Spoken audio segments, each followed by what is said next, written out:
Okay, so morning everyone. Hamstrings, I'm back today. I had to think about that.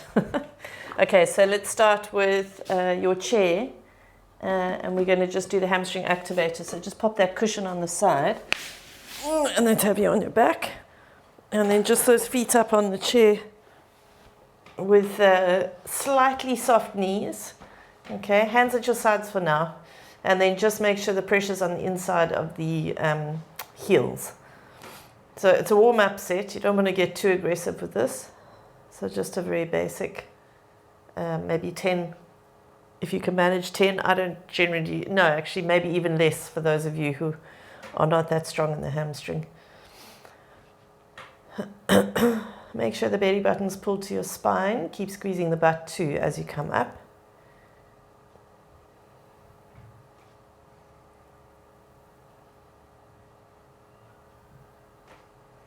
And you can play around with how bent or straight you want those legs.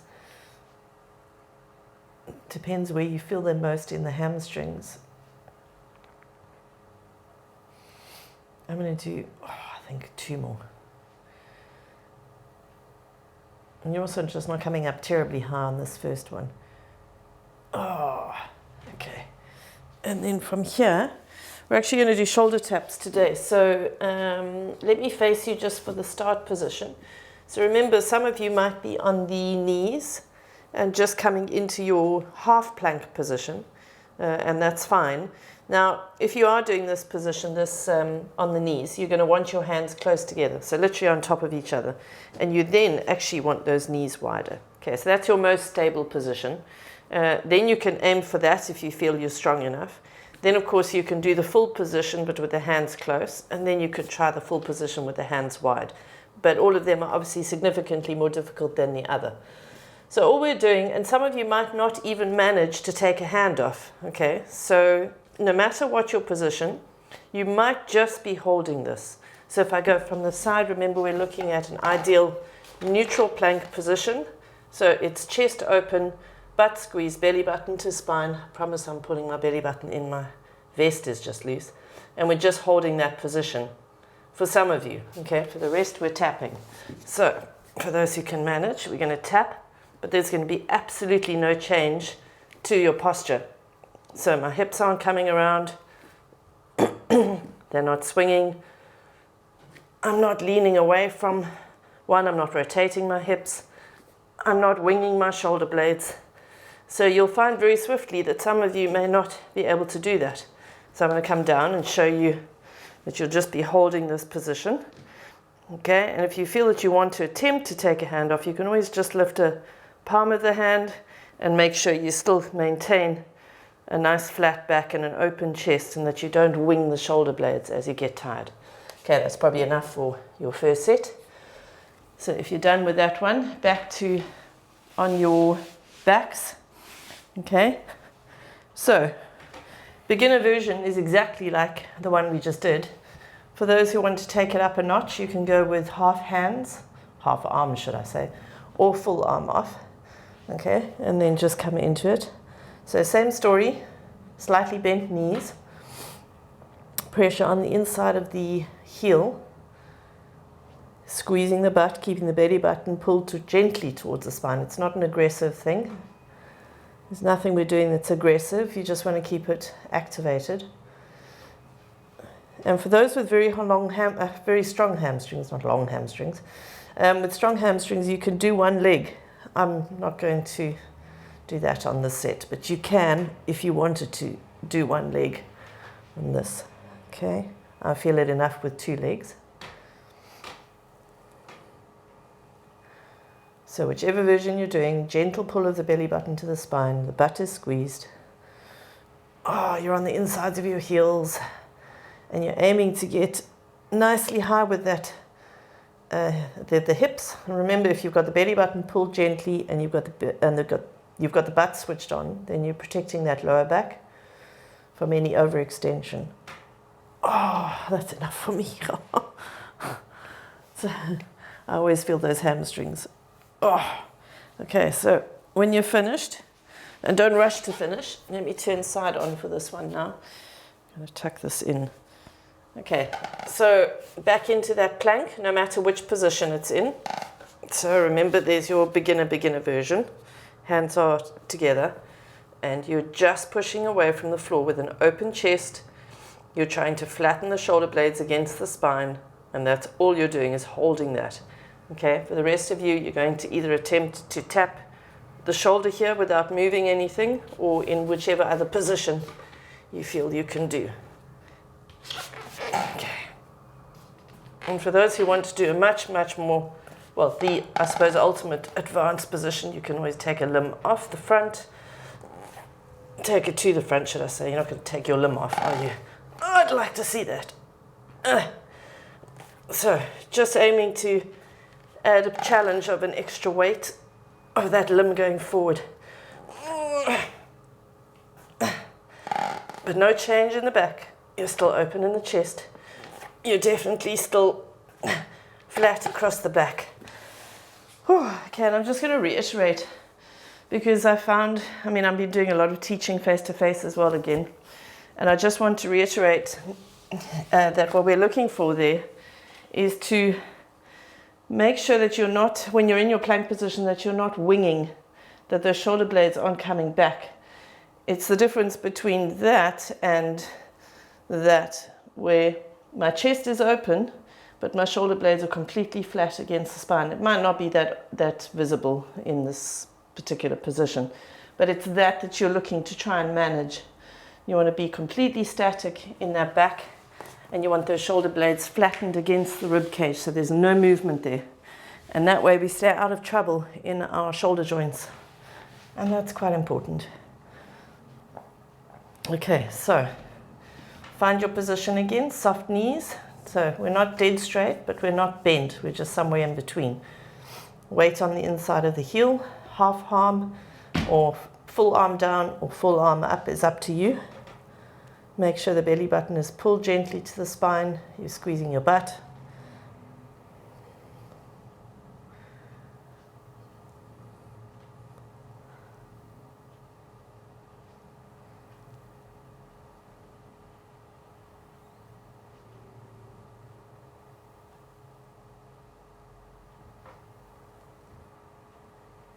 Keep that belly button pulled gently. Don't lose that contact, because that's how you keep that lower back safe.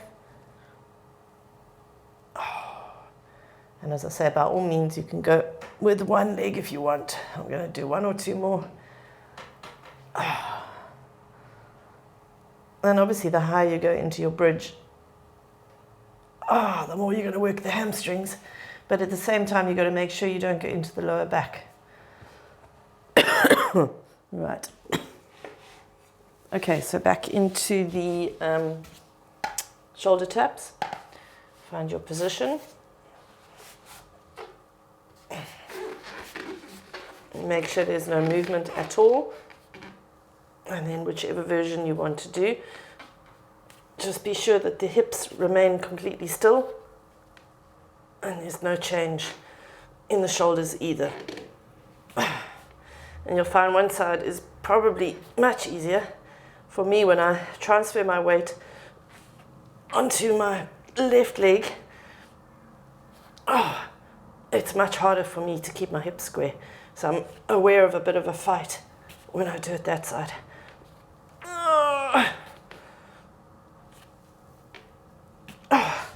So it's useful to just start becoming aware of where you might be a little bit weaker, so that you can kind of counter that.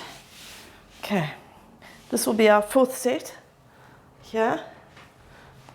And again, you're going to slightly soft knees, weight on the inside, so it's almost, you've got to have the ankles facing each other and the knees pointing to the ceiling, maybe slightly towards each other.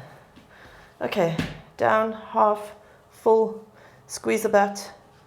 And remember, no tilting of the pelvis when you squeeze the butt to come up into your bridge. You always want neutral spine. You want neutral spine throughout.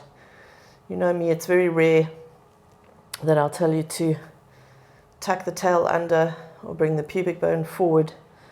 It's only in certain abdominal movements where the chances of getting into the lower back are very high.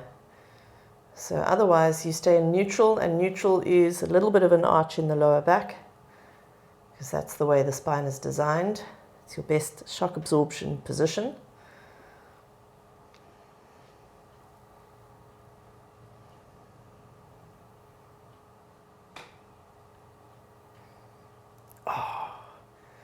I'm going to do 2 more. And remember also, you want to work slowly. The slower you work, the more efficient. So every movement counts when it's slower because you recruit more muscle fibers. Oh. All right. So we'll go back to our shoulder tap. This is also the 4th set. Okay. So find your position, whichever one it is, and if it's just a hold, that's fine, just hold. There's nothing wrong with building endurance, strength endurance. We need it if we're going to keep a particular muscle switched on while we do an exercise that requires stability. So there's no harm in practicing just holding without any challenge of movement.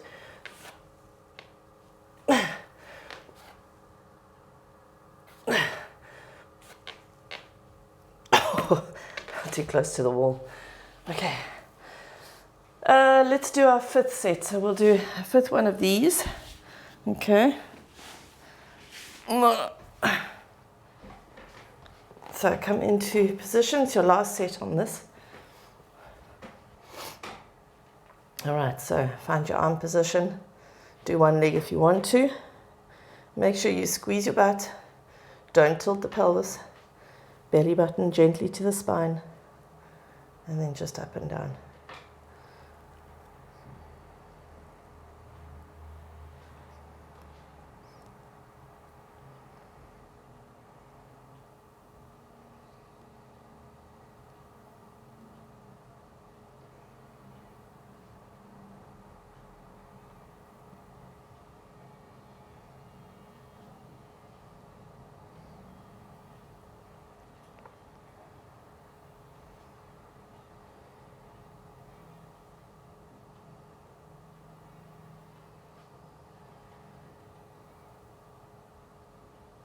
Make sure you're still engaging the abs, so you're just gently aware of them throughout the movement. Oh, I'm going to do 2 more.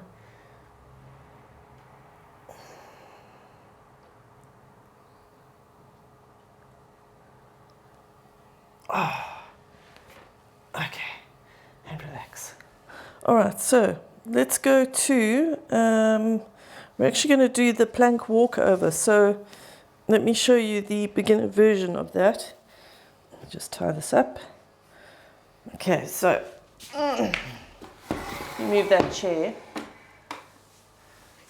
You're going to come into, so again, I'm going to give you versions. Okay, so my beginners will literally just be in a half plank position, and you might want to just come into the side plank. So you can just take one knee off and then come back to that position, and then you might want to do the other side. So the idea is just to get used to the idea of keeping in a plank position, whether it's a side or a front plank, without the butt moving around, and you're going to have to stabilize around the shoulder joint as well. Okay, for the rest of you, the intermediate version would be the same but with long legs, so you're literally just coming into your side plank, and then back, and then to the side, and then for those of you who want to do the full version, you can work with me.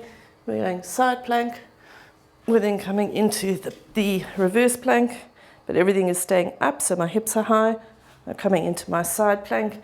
I'm still staying inside. I'm lying on a plank, no matter what it is I'm doing, and when I come back through to my front plank, I'm not lifting my butt to come into the position.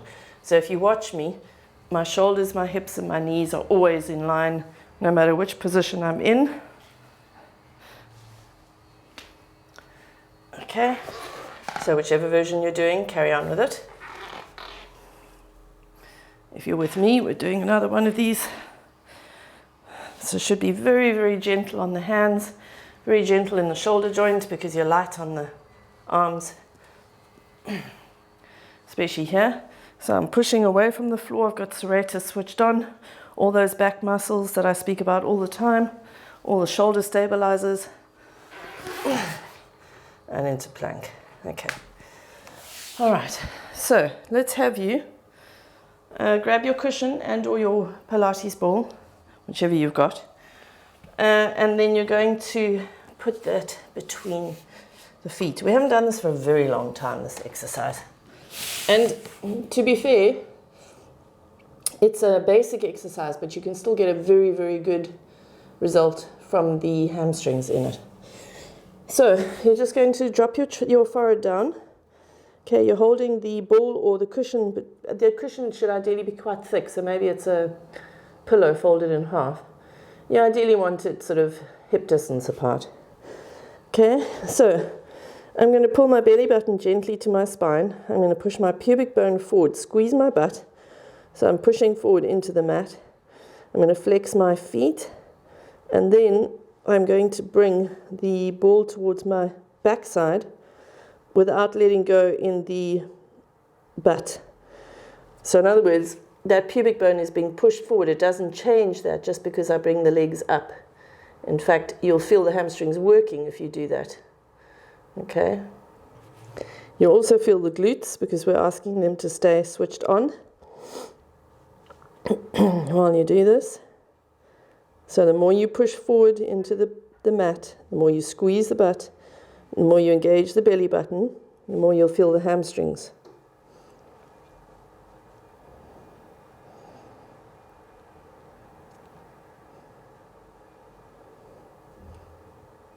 So they should be starting to get quite tired. And obviously if you're very strong in your hamstrings, this will be less effective for you than it is for someone with weaker hamstrings. So keep it slow, keep it steady, make sure you're engaging and recruiting all your muscle fibers so that every second counts. We don't waste any energy. I'm going to do 2 more. Oh, my glutes are also screaming. So my glutes and my hamstrings are working really hard at the moment. It's a very controlled movement. It's a smooth movement. Remember, the quality of the movement is everything too. So if there's any jerkiness, that indicates general weakness. Or specific weakness in a particular range. Okay. Don't rush to finish, but if you are done, take a breather there. Okay, so we're going to go back to the plank walkover, or you're going to do the version that you decided. So either the beginner version on the knees or the intermediate version on the full feet. And then the third option is the full walkover. So let's get you into your plank position. Make sure again that you're not here and that your butt isn't high, but that you are open, long, and dead straight. Okay? Now again, if you're going to do this with me, you're pushing away from the floor, you're keeping it light, you almost get to the point where you're on one hand very comfortably before you come into the double hand plank, whether it's front or back. So from here, I should be able to come around on one hand. I'm going to switch my weight onto the other hand, up, and then into my plank. And again, my plank doesn't lose its shape. And then through. Okay, and we're going back.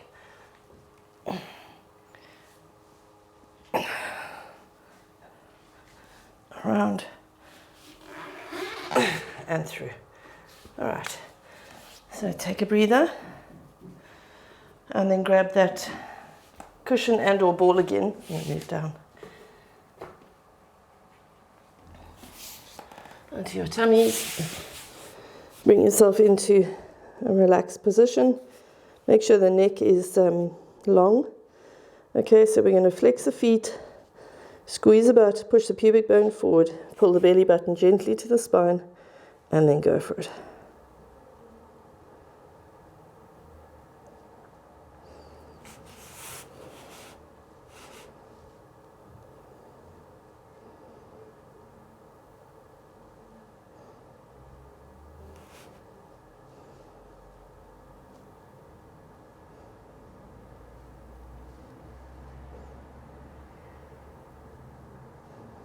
Keep that belly button pulled gently so you're aware of it.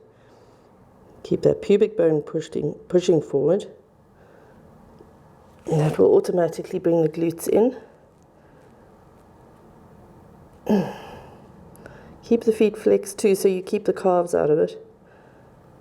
You should be starting to tire. Oh, I can feel my glutes as well.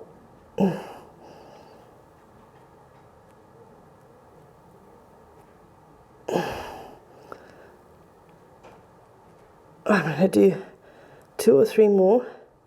Actually, I'm going to do 2.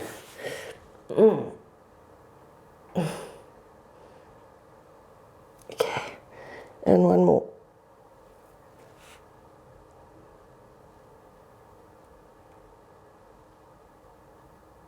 Oh, okay. And then drop that cushion or ball. And then let's go to, again, 3rd set of the plank, the walkover.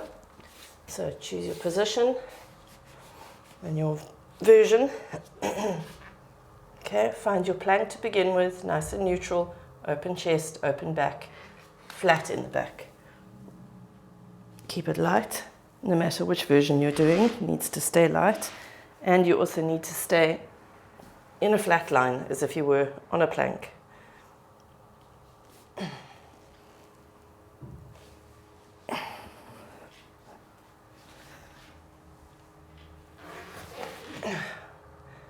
Okay, and again.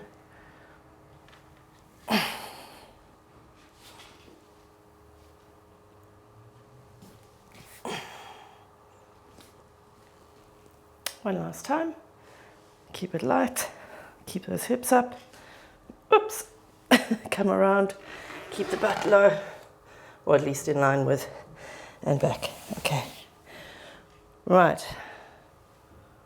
Last time, this is our 3rd set with this one. So you're going to pop that between the heels. And then down we go. Head down. Relax the back of the neck. Flex the feet. Squeeze the butt. Push the pubic bone forward. Belly button gently to the spine. And off you go.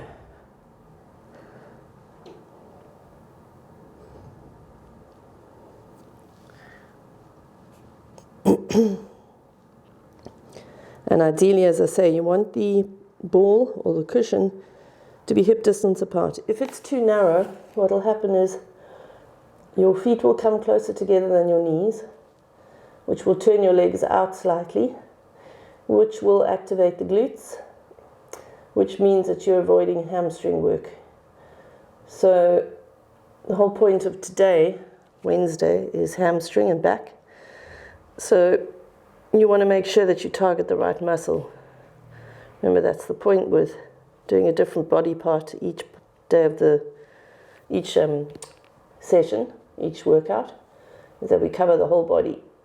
So typically, inner outer thighs on Monday, hamstrings Wednesday, quadriceps and glutes on Friday, with various upper body push or pull actions that go with it. I'm going to do 2 more.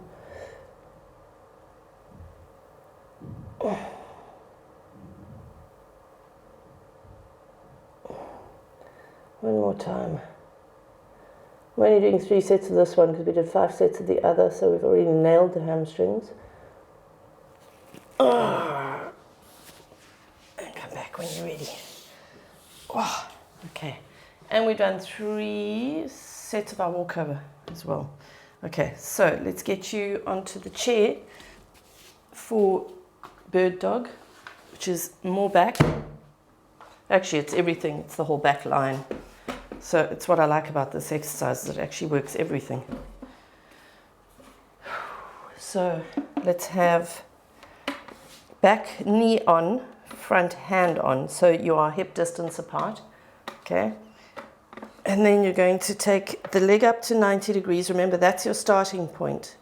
Now I want you to drop that hip of that raised leg so that you're not leaning against the back of the chair. You're not opening up the hip this way. You've dropped it, so you've got a hard push off this front hand. Now, you're just holding that. The belly button is being pulled to the spine gently. And only if you can manage to keep the leg up and the hips square. In other words, if both had headlights on them, they'd both be facing the same way. You can play around with taking the arm off, but only if you can manage the other 2 issues, 2 points. Oh! And when you do that right, it's exhausting. There's a lot of the work that we do in class. Actually, today we've done quite a lot of it. The shoulder taps are essentially the horse stance or the 4-point kneeling position extended.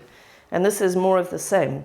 So this is, in essence, 4-point kneeling into horse stance, which is 1 limb off each side, but with the hips square. And that is huge for your inner unit, which is your core, your engine of the body. Okay, remember that's diaphragm, pelvic floor, multifidus around the back of the spine, and then it's transverse abdominis, which is the front of the pelvis, the stabilizer of the pelvis. It's also your waist muscle. You don't have to remember the names, but it's just a reminder that they are everything when it comes to the core. So lots of pressure on that front hand. Drop the left hip. You've got the left leg up if you're the same as me. Otherwise, whichever leg, but just make sure you keep yourself in a good position. And the hand only comes off if you can do that. No leaning against the chair, the back of the chair. Oh, okay, so that should run, that exercise should wipe out the whole back line of the body. So all the way up. I can feel it in my hamstrings, my glutes, and into my back. And in the back, it's essentially your big ropey muscles called the, that's a good point. What are they called? Erector spinae. You don't have to remember that. They're just the back extensions, but they're these thick bands of muscle here. And those are very involved in this position as well. Okay, so back knee, front hand. Bring that leg up, tuck the hip down, and then push away. Make sure you're not sinking the shoulder blades down. And then when you're ready, if you're ready, you can take a hand off. If you're not, you just stay where you are. The point isn't to balance. The point is to work the back line, which is why the leg must stay up no matter what. The hand is just extra challenge for the body to operate or to adapt to. Oh. Okay, and other side. Back knee, front hand. Right, keep those hips square, bring the foot up. Belly button, pull gently. Find your position first, don't lean against the back of the chair. And don't worry about taking your hand off unless you're sturdy there. Make sure you're not winging the shoulder blades. Oh, and that nailed me. We're going to do one more each side. Okay, so back knee, front hand. Bring the foot up, drop the hip. Push away from the floor with the front hand so you're not winging the shoulder blades. Hold it. And then, if you're able, you can always take the hand off. Hip square, belly button to spine. Keep it pulled to the spine. And then down when you're ready. One last time. So last side. Okay, so back knee, front leg, push off that front hand, belly button pulled in.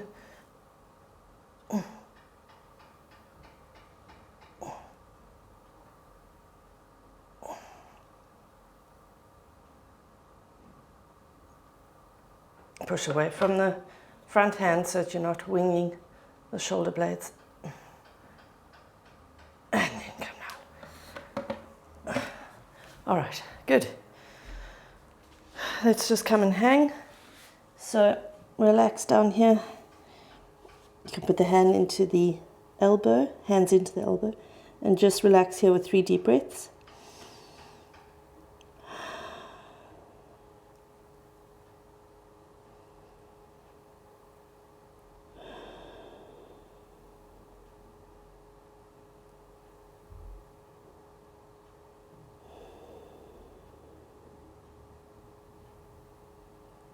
And then come up nice and slow.